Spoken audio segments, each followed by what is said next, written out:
magbe-bake naman tayo ng spare ribs version gem. Gagawin muna natin is pag-mix muna tayo ng seasoning niya. Sugar, tapos salt, tapos maglalagay tayo ng cayenne pepper. Ang sarap, cayenne pepper. Lalagyan natin siya na thyme. Okay lang. Tansyahin mo na lang. Gumagamit din pala ako nito ng Star Anise. Ginagamit ko ito pag tapos yung i-oven ko na siya. Ginuhuli ko ito pag mabango lang naman.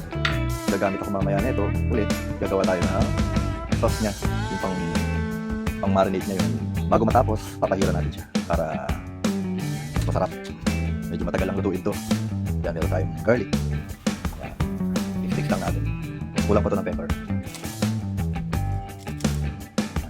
Mas masarap pag marami. Parang ano to,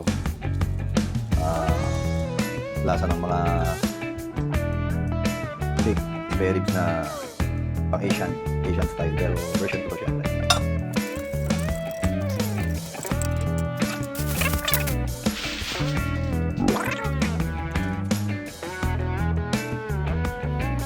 Kalimutan ko pala tanggalin to. Ano ba yan? Kalimutan ko. Natanggal pala to. Punasan po natin ng tissue para maganda yung tubig-tubig.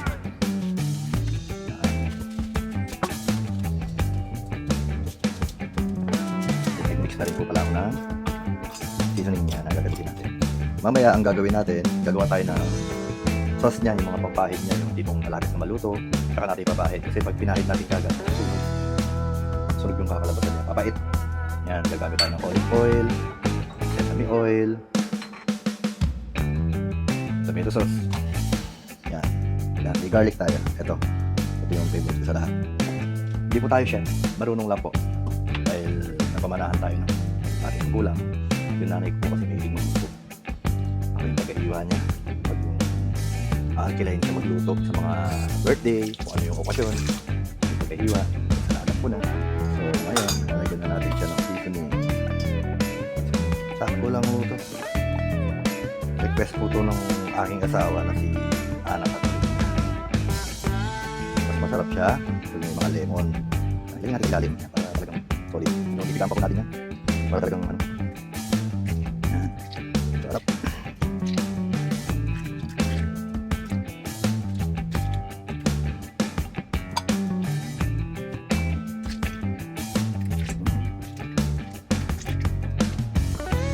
At ngayon, maglalagay tayo ng star anise. Yan.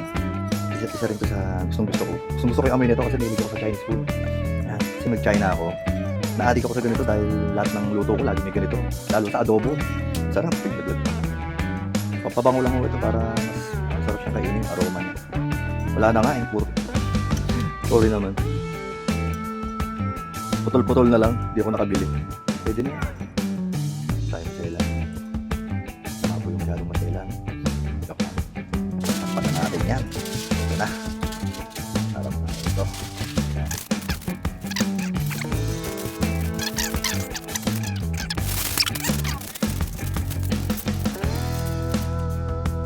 Ilalagay po natin dito.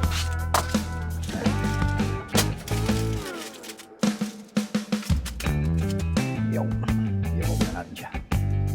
So, ayan na nga. I-oven na natin. Ito palang ano, gamit kong oven. Hanabishi 65. Luma na to. Stock lang. Hindi ko pa natanggal yung sticker na to. Ayan. Luma na siya ito gagamitin ko. Baka masira. Sayang. Ito, isiset mo yung temperature niya ng 150.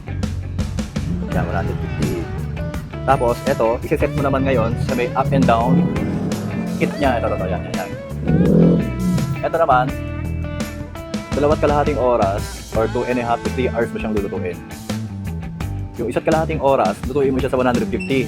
Ngayon, yung 1.5 oras, lutuin mo ngayon siya sa 200 na nakabukas na ang foil. Yan, nakabukas na yung foil niya. Ngayon, 30 minutes bago maluto, tsaka mo ngayon ipahid yung sauce na ginawa mo kasi parang hindi masunog. Papait kasi, tsaka mangingitim, pangit tingnan. Yan. Yan, yung oven na natin. Yan. Yan, alright.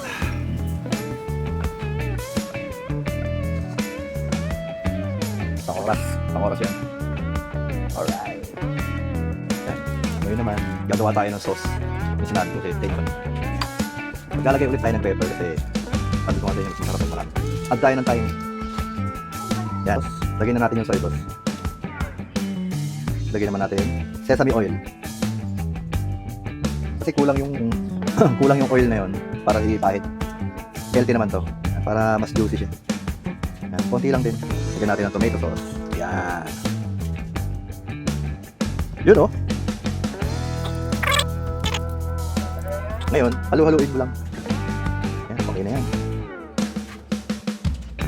Yan yung itsura niya. Yan. So, gagawin natin ngayon.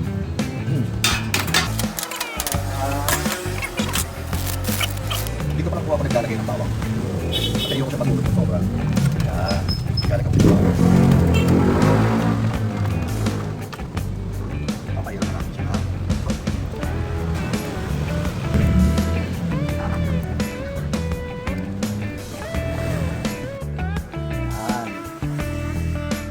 Tapos na dyan.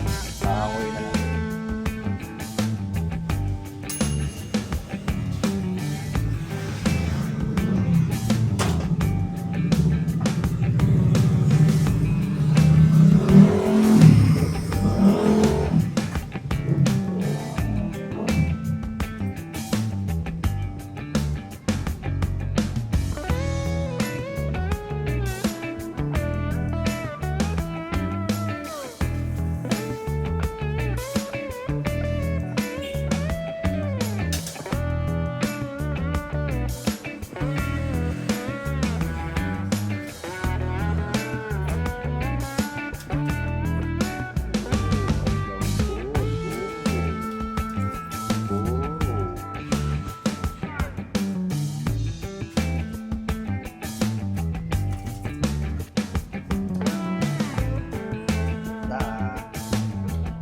That's it.